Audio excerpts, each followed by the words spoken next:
A significant speed bump recently occurred in Caitlin Clark's WNBA career.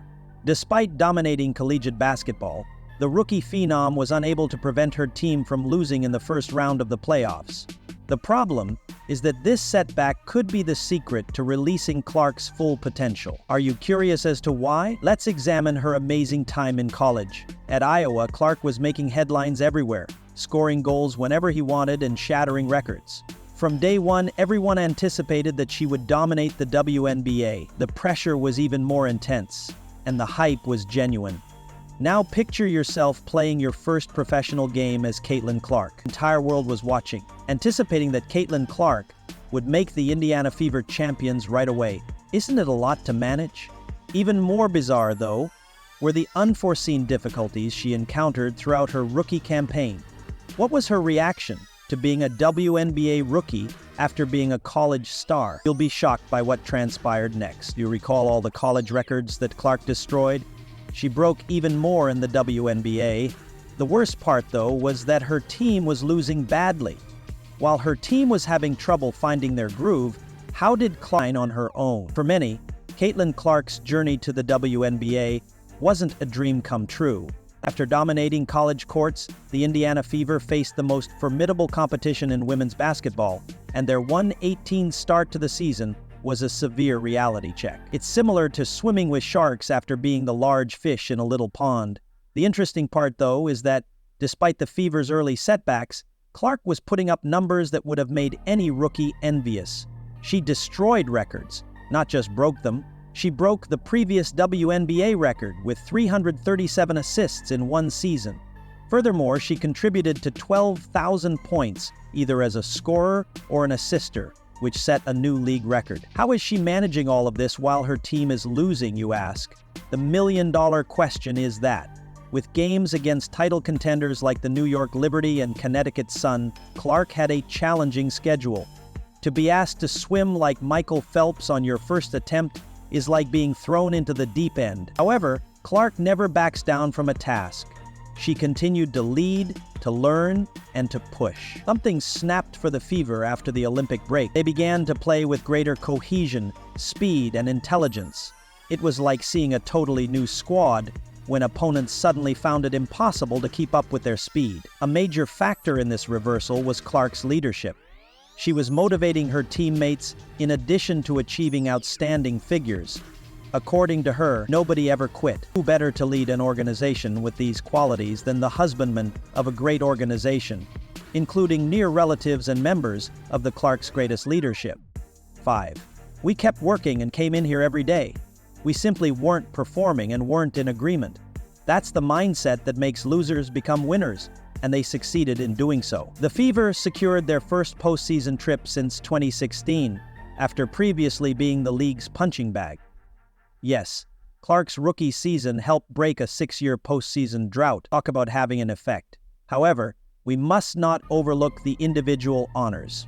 Along the way, Clark calmly drained 122 three-pointers and set the rookie record most points in a season with 769.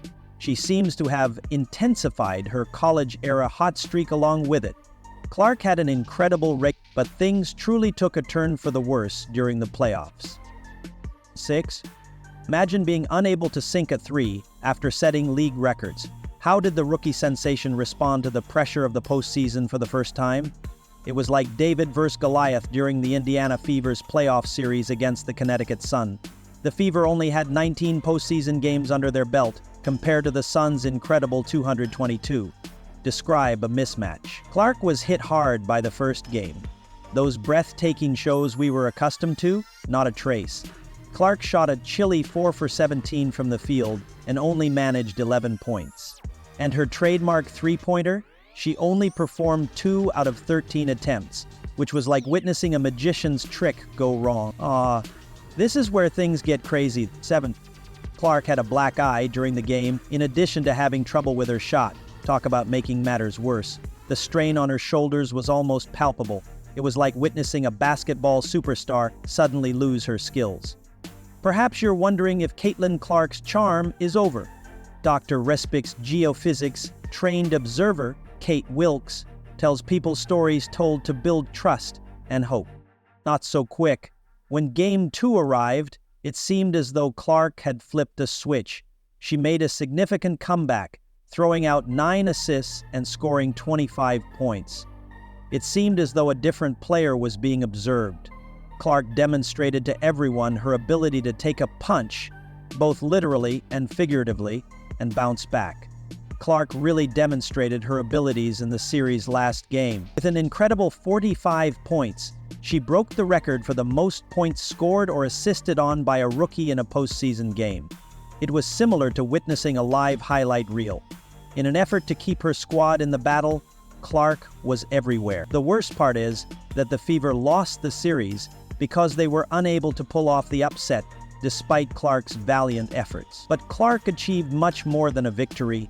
She demonstrated her ability to compete with the best and got a taste of what it takes to compete at the highest level. Are you aware of what's crazy?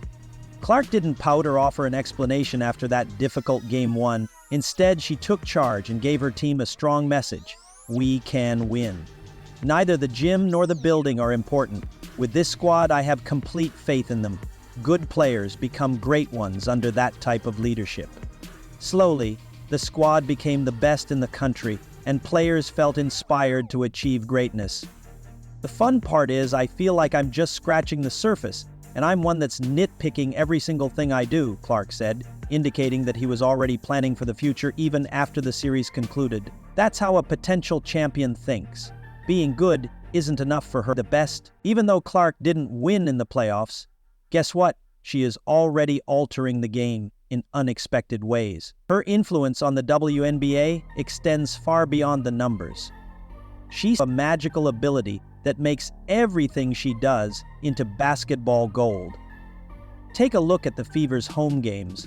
They're packing the house, not simply selling tickets. On average, we're talking about almost 177,000 fans. That's crazy. It seems as though Clark brought her own cheer squad from Iowa, and it keeps getting bigger with each game. There must be a lot of electric energy in that arena. Not only are fans coming, but they're doing so in large numbers, which is fostering an enthusiastic and encouraging environment. As they support their team, a sense of unity and enthusiasm for the game is ignited, and you can feel the excitement in the air. Every game is an exciting experience as the tension increases with each play and point scored. It's evident that Clark's presence